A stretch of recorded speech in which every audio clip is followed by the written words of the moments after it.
कि गोली की आवाज़ सुनकर दो ही व्यक्ति गोली की तरफ भागते हैं। एक तो वो व्यक्ति भागता है जो सैनिक है, और एक वो व्यक्ति भागता है जो बिश्नोई, जो सिख है, उसको पता है कहीं शिकारी है। तो जो शहीद होता है सैनिक, उसको तो शौर्य पुरस्कार सम्मानित किया जाता है, लेकिन बिश्नोई जो ऋण के लिए जिसने प्राणों की आहुति दी, उसको कुछ नहीं मिलता। एमपी साहब शुरू से ही भारतीय जनता पार्टी के प्रतिनिधि के रूप में चुनाव लड़े। साहब आपका स्वागत है हमारे यूट्यूब चैनल और फेसबुक पे। अमृता देवी संस्थान भवन में आपका भी स्वागत है। बहुत धन्यवाद साहब। किस प्रकार आपने अपने राजनीतिक कैरियर के अंदर जनहितार्थ काम किए जो आज जनता को लाभ मिल रहा है? देखिए, मैंने पहला चुनाव 93 में लड़ा था लूनी विधानसभा क्षेत्र से। उससे पहले मैंने एक चुनाव और लड़ा था, वो था मार्केटिंग सोसाइटी का जोधपुर का। जोधपुर क्रय विक्रय सहकारी समिति चुनाव लड़ा था और बुद्धाराम पटेल के सामने लड़ा था। हमको जितने वोट चाहिए उतने वोट मैंने लाके बैठा भी दिए थे घर पर, लेकिन कुछ वोट इधर उधर होने से 13 वोट से मैं चुनाव हार गया। और उसके बाद में हमने हम शुरू से आइडियोलॉजी से तो संघ स्वयंसेवक थे, इसलिए एंटी कांग्रेस में ही रहे, कांग्रेस साथ कभी नहीं रहे। और जब इमरजेंसी के दरमियान जब हमारे साथ ओम जी बोरा थे, गिरफ्तार हो गए, और दूसरे लोग भी थे, जेल पर खाना ले जाते थे। इस तरह धीरे धीरे मन में आया कि भाई अपन को भी इस क्षेत्र में आना चाहिए। तो हम लोकदल में उसमें शुरू में लोकदल में चौधरी साहब चरण सिंह जी के साथ काम करने लगे, दौलत राम चौहान के साथ काम करने लगे, और धीरे धीरे काम करते करते फिर 93 में हमने बीजेपी ज्वाइन कर ली। सितंबर 93 में मैंने बीजेपी ज्वाइन की। उसके बाद पहला चुनाव पार्टी ने लड़ लिए और जीत भी गए। फिर 99 में पार्लियामेंट के चुनाव लड़े, फिर उसके बाद 94 में पार्लियामेंट चुनाव लड़े। यूँ तो 5 पार्लियामेंट चुनाव लड़ लिए, 2 विधानसभा और 5 पार्लियामेंट, टोटल 7 चुनाव मैंने लड़ लिए। राजनीतिक क्षेत्र में जब काम शुरू किया और उसके बाद में जब मुझे पद मिला, तो मैंने शुरू में ये सोचा कि हम कुछ ऐसा काम करें जो जिसका आने वाली पीढ़ी याद रखेगी। तो उसकी दृष्टि से हमने अमृता देवी के नाम से पहला हमने राजस्थान में शौर्य जो पुरस्कार शुरू करे, 2 पुरस्कार, एक निजी क्षेत्र में और एक जो सोसाइटी उसके क्षेत्र में। अमृता देवी नाम से पार्क है जो 17 एकड़ का जयपुर में तैयार करवाया। और एक उस समय सुरेश प्रभु जब मैं वन मंत्री था राजस्थान में, तो भारत सरकार में सुरेश प्रभु वन मंत्री थे। तो मैंने उस समय उनको एक चिट्ठी लिखी कि गोली की आवाज़ सुनकर 2 ही व्यक्ति गोली की तरफ भागते हैं। एक तो वो व्यक्ति भागता है जो सैनिक है, और एक वो व्यक्ति भागता है जो बिश्नोई, जो सिख है, उसको पता है कहीं शिकारी है। तो जो शहीद होता है सैनिक, उसको तो शौर्य पुरस्कार सम्मानित किया जाता है, लेकिन बिश्नोई जो ऋण के लिए जिसने प्राणों की आहुति दी, उसको कुछ नहीं मिलता। तो उसको भी कुछ सम्मान मिलना चाहिए। तो उस समय माननीय प्रधानमंत्री थे वाजपेयी जी, 3% का कोटा तय किया गैर सैनिक क्षेत्र में जो ऐसा काम करेगा उसको सम्मानित किया जाएगा। उसको भी अपने बिश्नोई समाज के 3-4 लोगों को शौर्य पुरस्कार से सम्मानित किया गया। ये भी हमने शुरू कराया था। फिर हमने अमृता देवी माँ अमृता देवी के नाम से वाइल्ड लाइफ जो नेशनल अवार्ड है वो डिक्लेयर करवाए। और पहला पुरस्कार वो भी जो धारणिया थे, शहीद हुए निहाल चंद धारणिया, हाँ साउथ सर, उनको पहला पुरस्कार वो मिला। और उसके बाद में जो भी लगातार पुरस्कार मिल रहे हैं हर साल, तो जिसमें कुछ पैसा भी मिलता है और राष्ट्रीय सम्मान उसको मिलता है। ये पुरस्कार हमने यहाँ करे। उसके बाद में जब राजस्थान में पुरस्कार शुरू हुआ, तो हमसे पूछा गया कि मध्य प्रदेश के MLA अजय विष्णु थे, उन्होंने कहा कि हम भी शुरू करना चाहते हैं मध्य प्रदेश में। वहाँ के मुख्यमंत्री दिग्विजय सिंह, लेकिन मैं अपना आप करा दूंगा। तो प्रदीप जी से बात करके हमने जो लिटरेचर था वो पूरा भेजा, और वहाँ पर भी उन्होंने हमारे लिटरेचर के आधार पर शुरू कराया। और फिर हमने कहा भाई ये हमारा इतना बढ़िया इतिहास है, इसका पाठ्यक्रम में भी जुड़ना चाहिए। तो उसका मैं पहली बार हमने इसको पाठ्यक्रम में भी जुड़वाया, राजस्थान के जो सिलेबस उसमें भी, और राजस्थान पाठ्यक्रम में भी इसका अमृता देवी के इतिहास को हमने जुड़वाया।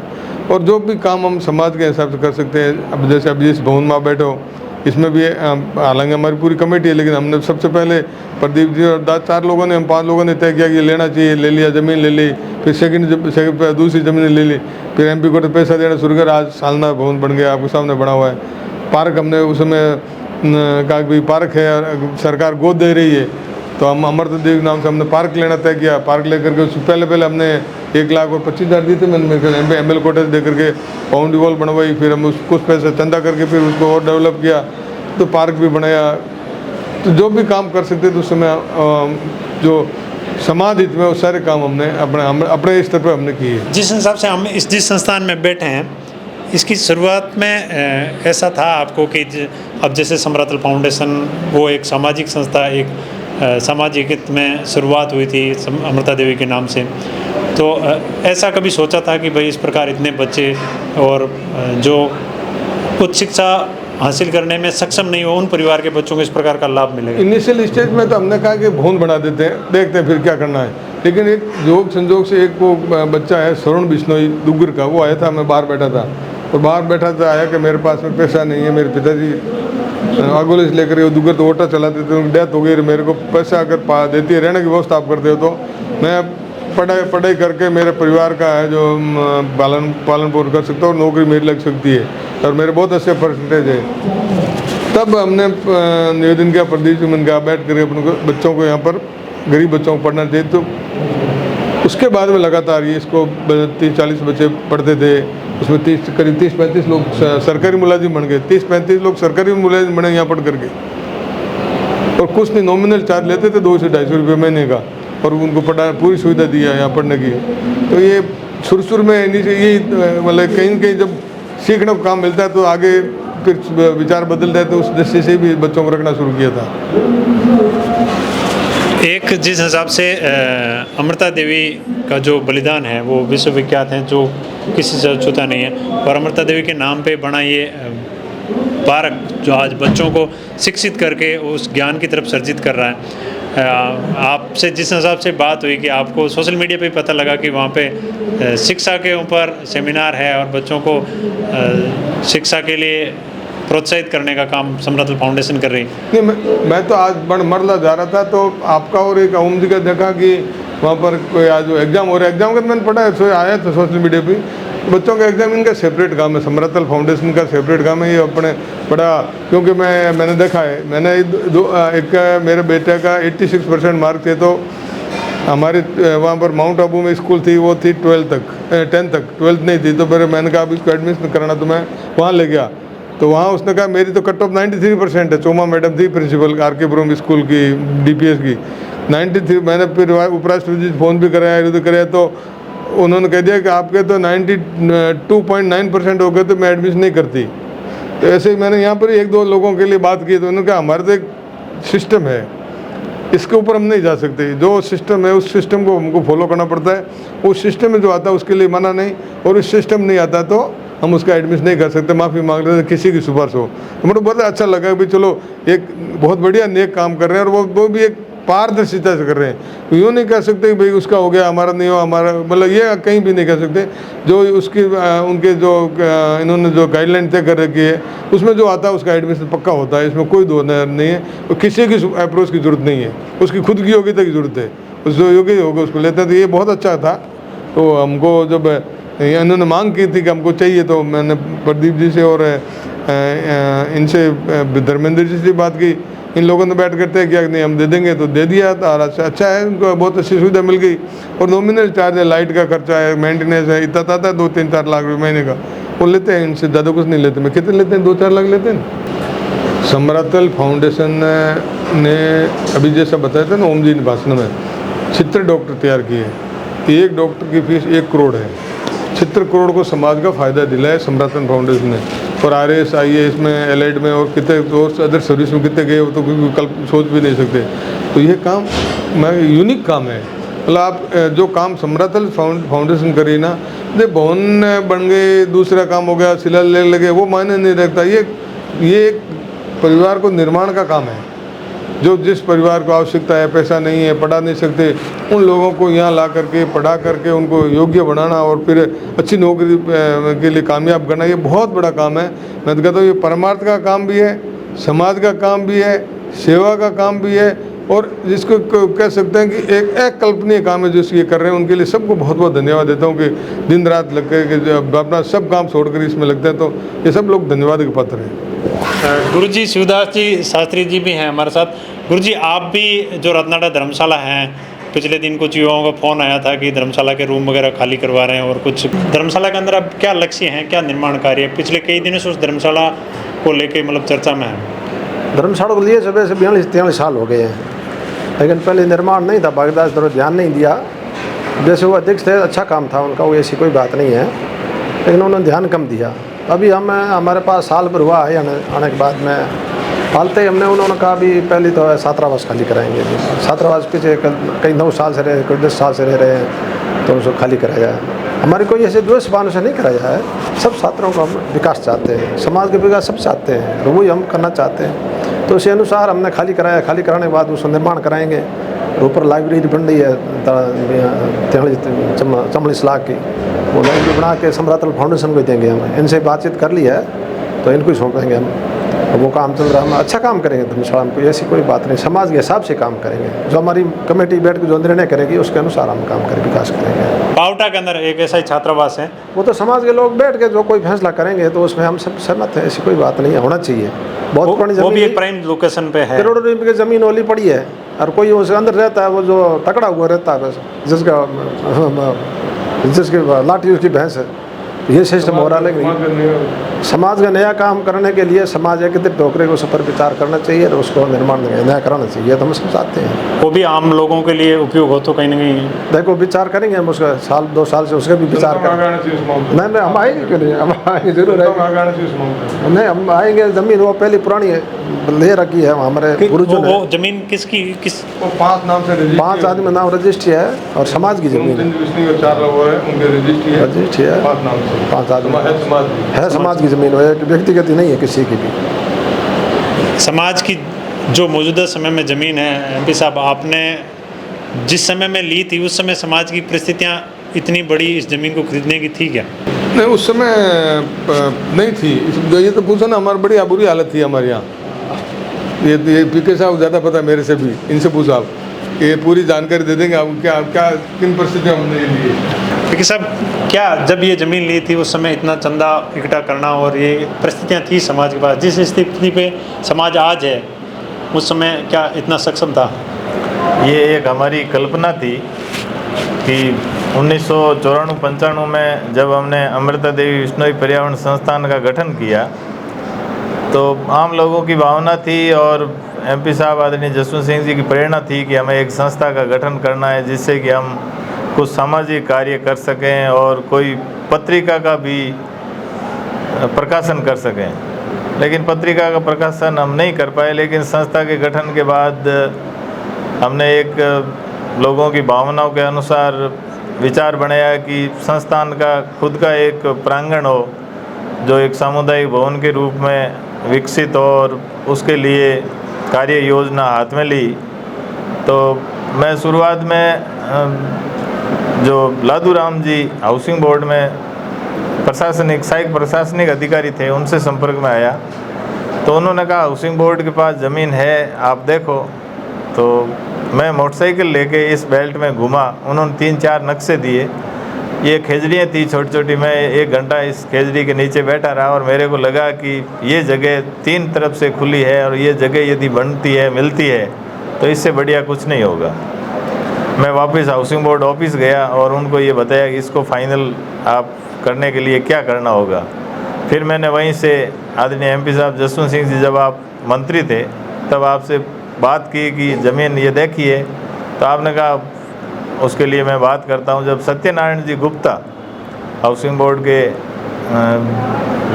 चेयरमैन थे, तो आपने उनसे बात की, तो उन्होंने कहा कि इसका प्रपोज़ल, हाउसिंग बोर्ड को आदेश दिया कि इसका प्रपोज़ल आप तुरंत जयपुर भिजवा दो।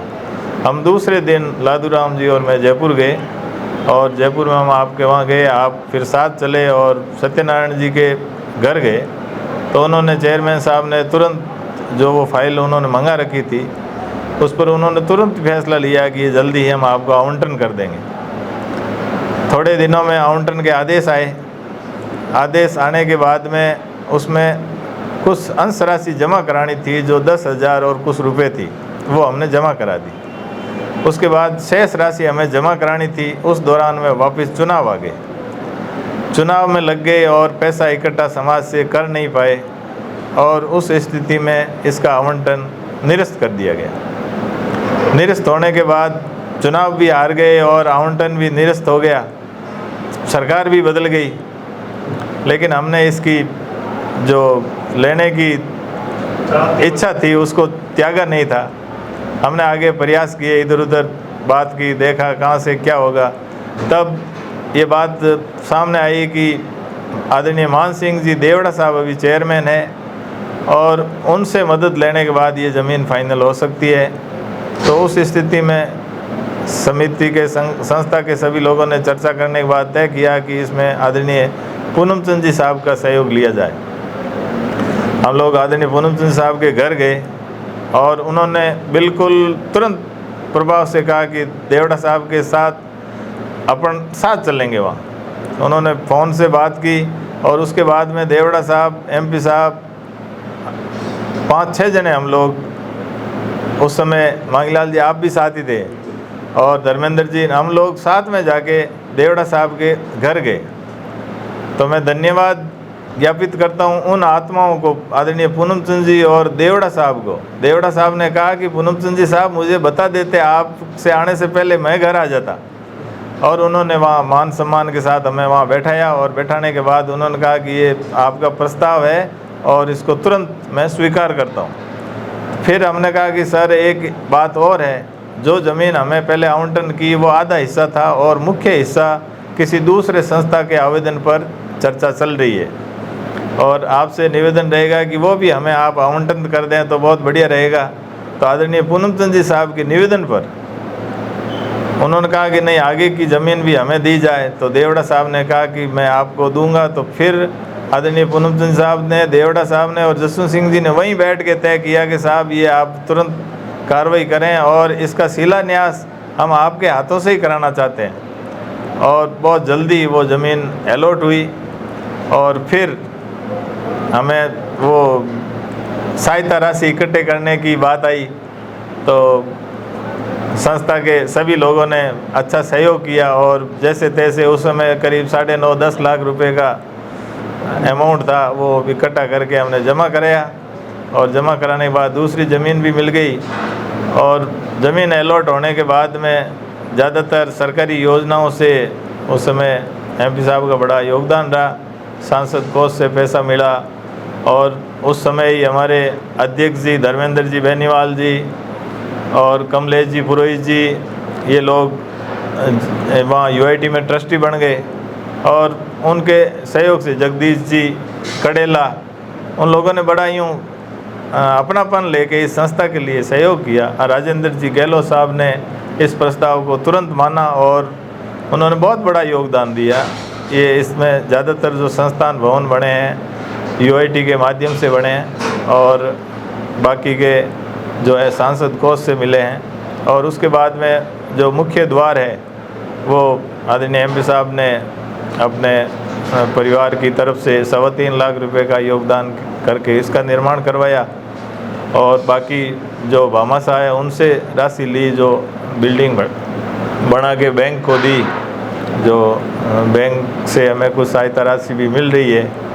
और अब उसके बाद में जो छात्रावास संचालित शुरू किया तो उससे भी काफ़ी करीब लगभग 50 बच्चे यहाँ से अच्छे स्थान पर सरकारी नौकरियों में है। और उसके बाद में कोरोना काल में हमने छात्रावास बीच में बंद कर दिया। तो उसके पश्चात समरतल फाउंडेशन का जो प्रपोजल आया और उस पर सभी की आम राय से हमने समरतल फाउंडेशन को ये जो प्रांगण उपलब्ध करवाया है। और हमें खुशी है कि समरतल फाउंडेशन जो काम कर रही है उनकी बदौलत गत वर्ष जो बच्चे यहाँ रहते उनमें से करीब 11 बच्चों ने नीट में सफलता हासिल की है। और मैं विश्वास करता हूँ कि जिस लगन से समरतल फाउंडेशन की टीम श्री ओम प्रकाश जी एडीएम साहब के नेतृत्व में काम कर रही है, ये निश्चित रूप से ऊंचाइयों को छुएगी और अच्छा परिणाम मिलेगा। इससे समाज के प्रतिभाशाली और आवश्यक बच्चों को बहुत बड़ा योगदान मिलेगा। दोस्तों, ये समरतल फाउंडेशन के बच्चे जहाँ तैयारी कर रहे थे शहीद अमृता देवी शिक्षण संस्थान कुड़ी सेक्टर नंबर 2 के अंदर जो है, वहाँ पर एमपी साहब और सभी लोग थे जिन्होंने संघर्ष किया और उस संघर्ष का फल आज के जो युवा, जिन ज़रूरतमंद युवा हैं उनको मिल रहा है। उसकी जानकारी आप लोगों के बीच में शेयर की। आप सभी का बहुत बहुत धन्यवाद साहब।